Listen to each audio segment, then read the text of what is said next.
Tatay Tres, ano po yung masasabi niyo po na ngayon pong araw na to ay lalabas na po kayo dahil sasagutin na po ng Ako Bicol Party List yung hospital bills po ng tatay niyo? Nagpapasalamat po ako sa Ako Bicol Party List, tsaka po sa lahat ng tumulong na para makalabas po yung tatay namin.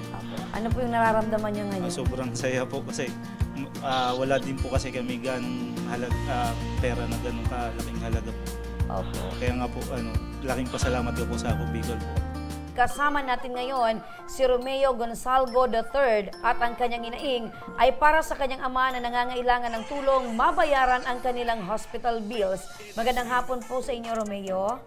Magandang hapon po. Ano yung nickname mo po? Tres na lang. Tres na lang. Okay, Tres. Sino si Uno, Dos? Yung tito ko po. Okay. So, talagang pang-tres ka. So, kumusta yung kalagayan ngayon ng tatay mo, Tres?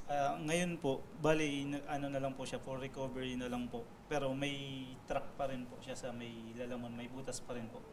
Kasi may pneumonia po siya na-diagnose siya na may pneumonia. So, in-extract pa rin namin yung, niya po, yung plema. So ngayon, recovery na yung tatay mo. Pero aside doon sa findings ng doktor, ano yung unang findings? Yung una po, bali po, nung August 11, nung mga 7 a.m. po, pagdaan ko po sa kwarto niya, parang narinig ko po siya na sumusuka. Kaya sinilip ko po siya kagad. Tapos bigla ko pong nakita na sumusuka na po siya ng dugo. Yung pala po ay inaatake na siya ng stroke tapos hypertension. Okay, sumusuka siya ng dugo. Opo. Kaya agaran pong tumawag kami ng ambulansya para madala po sa kasi normally pag hospital. na-stroke, yung hindi makagalaw yung mga katawan, tapos sumusuka nga talaga, pero hindi dugo. Pero yung tatay mo, sumuka po ng dugo kasi may pumutok na po pala na ugat sa ulo.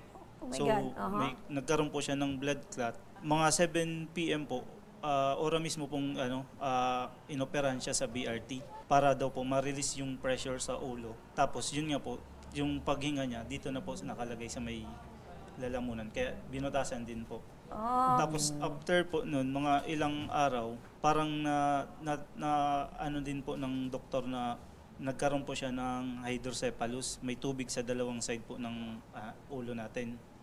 Okay. Kaya po, mga August 28 po, inoperahan ulit po siya ng VP shunting para po ma-close yung butas. Kasi may butas na po siya nauna para po ma-extract yung dugo tsaka yung tubig. Kasi hindi siya nauubos. Nagsimulang ma-hospital yung tatay mo dahil sa stroke. Opo, Tapos, nung nasa hospital na, ang findings ng doktor, meron na ding hydrocephalus. Yes po. Tapos, pneumonia. Opo. So, mga komplikasyon na. Opo, parang gano'n na po. Pero ngayon po, medyo okay na din po. Yan. Magandang balita yan na after ng operasyon, recovery na si tatay. Recovery na. Ayan, magandang hapon. Ikaw po ba ay meron ng asawa at anak? Meron na po. Ayan, Tatay Romeo. Kasi kapangalan siya ng tatay ko, Tatay Romeo. Ilan ba kayong magkakapatid?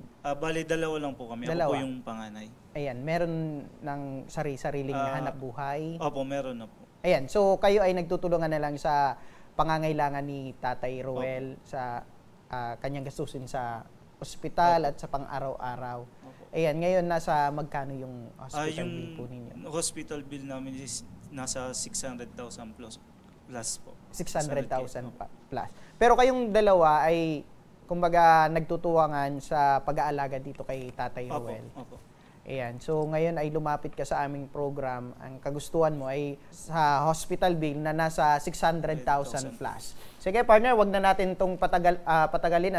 Nasa kabilang linya ng ating telepono si Ma'am LV Sedeño, ang coordinator ng Ako Bicol Party List. Ma'am, ano po yung maitutulong ng Ako Bicol Party List patungkol po dito sa hospital bill ng kanyang Tatay Roel? Habang pinapagiging ko ni si Kuya, nakausap ko na din po si Saldi. Pinapasagot niya po yung bill para daw po zero balance na yung pasyente. Kailangan natin tulungan si Kuya. Yan po siya sa atin dito sa BRHMC, table 4, Ako Bicol Health Desk, para mag-guide siya kung paano ma-zero balance yung bill nila. Ano po?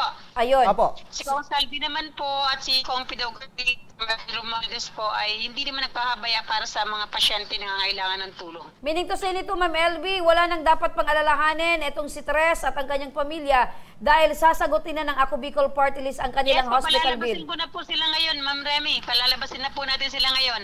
Ayun! Ayun! Tatay Tres, ano po yung masasabi niyo po na ngayon pong araw na to ay lalabas na po kayo dahil sasagutin na po ng Ako Bicol Party List yung hospital bills po ng tatay niyo? Nagpapasalamat po ako sa Ako Bicol Party List, tsaka po sa lahat ng tumulong na para makalabas po yung tatay namin. Apo. Ano po yung nararamdaman niyo ngayon? Sobrang saya po kasi wala din po kasi kami ganong pera na ganong kalaking halaga po. Opo. Kaya nga po, laking pasalamat ko po sa Ako Bicol po. Ayan, matanong ko kay Tatay Romeo, no? Kaninyo po nalaman na meron pong tulong ang Ako Bicol Party List sa kagaya po nito? Bali po kasi, nung nag-aayos po ako ng papers niya, meron pong booth or table dun si Ako Bicol sa may Malasakit Center po. Kaya po, tapos bigla pong may nag-approach sa akin kung ano po yung kailangan ko. Ayun, so meaning, hindi na po kayo lumapit pa, Opo. kundi meron po mismong lumapit po sa inyo para kayo po ay entertainer or tanungin kung makakatulong yung Ako Bicol. Yes po, Ayun, so naniniwala na po kayo na ang Ako Bicol Party List ay talagang patuloy sa pagtulong sa ating mga kababayan. Yes po, ma'am. Na-experience ko rin po eh. Ayan. Kaya talagang naniniwala po. Yan po yung Ayan. kagustuhan ni Congressman Saldico po, Tatay Tres, na makatulong sa ating mga kababayan. Meron po kayong mensahe para po kay Congressman Saldico. Sana po mas marami pa po kayong matulungan na tao na kagaya ko na kapos sa pangbayad sa bill or sa mga medical na kailangan. Tapos sana po hindi po kayo magsawa. Salamat po.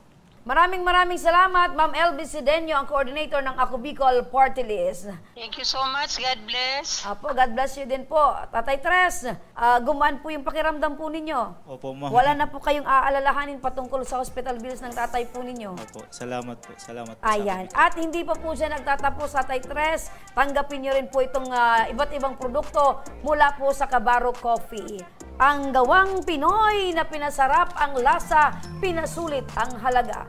At eto pa, 10 kilong bigas mula naman sa aming programa. Ayan. Thank you po.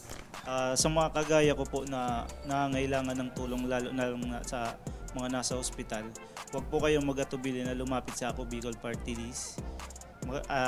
Madali po silang lapitan ng tulong. Yan po. Salamat. Ayan, maraming salamat Tatay Tres at isasama po namin sa panalangin si Tatay na tuluyan na po Thank siyang you. makarecover at makabalik po sa dati po niyang pangangatawan. Ayan, sa muli, maraming salamat, Tatay Romeo, sa iyong tiwala na ibinigay sa aming program at sa Ako Bicol Party List. Ayan mo po, meron kaming staff na aalalay po sa inyo sa mga susunod na proseso upang matanggap nyo po itong tulong mula sa Ako Bicol Party List.